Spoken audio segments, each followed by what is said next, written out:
USAID United states of America international development అనే ఒక కార్యాలయాన్ని అయితే అమెరికా 6 దశాబ్దాల క్రితం అంటే 60 సంవత్సరాల క్రితం ఈ సంస్థను స్థాపించింది. దీని ద్వారా ప్రపంచ దేశాలకి ఫండింగ్ అయితే ఇవ్వడం అనేక రకాలుగా ఓట్ల పెంపకం కావచ్చు, లేకపోతే ఇంకా దేశాలు పేదరికంలోకి పోవచ్చు, లేకపోతే అనేక విధాలుగా ఇతర దేశాలకైతే ఇస్తుంది. ఇప్పుడు ఈ ఫెడరల్ ఉద్యోగాలు వచ్చారు. ఏది ట్రంప్ ఆధ్వర్యంలో ఇప్పుడు ఈ ఫెడరల్ వచ్చేసి దీన్నైతే రద్దు చేస్తున్నారు. ఏది ఈ యుఎస్ఎయిడ్.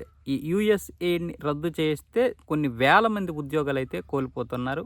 దీనివల్ల దీనికి సంబంధించినటువంటి దీని కింద ఎవరైతే ఉద్యోగాలు చేస్తున్నారో అందరినీ మూకుమ్మడిగా రాజీనామా చేసేయమన్నారు. దీనికి అధ్యక్షుడిని చేశాడు. దీనికి అమెరికా అధ్యక్షుడు ట్రంప్ ఏమొచ్చేసి ఎలాన్ మస్క్ని చీఫ్గా చేశాడు. దీంతో ఇప్పుడు ఎలాన్ మస్క్ ఒక్క రూపాయి కూడా వృధా కాకూడదంటూ ఈ కాంట్రాక్టులన్నింటినీ రద్దు చేస్తున్నాడు. దీనివల్ల దాదాపు అమెరికాకి $60 బిలియన్ లాభము, అంటే దాదాపు 5 లక్షల కోట్ల రూపాయలైతే లాభము అంటున్నారు అమెరికా అధ్యక్షుడు అలాగే ఎలాన్ మస్క్. కానీ ఈ ఫెడరల్ ఉద్యోగులైతే మొన్న 21 మంది రాజీనామా చేయడంతో అలాగే ట్రంప్కి మస్క్కి ఇద్దరికీ కూడా షాక్ ఇచ్చారు. వాళ్ళు ఏమంటున్నారు, దీనివల్ల వచ్చింది ఏమీ లేదు, ఒరిగింది ఏమీ లేదు. ఇప్పటికే ఈ కాంట్రాక్ట్లో భాగంగా డబ్బులన్నీ అయిపోయాయి. కొంత 40% కాంట్రాక్ట్లో భాగంగా డబ్బులు అయిపోయాయి.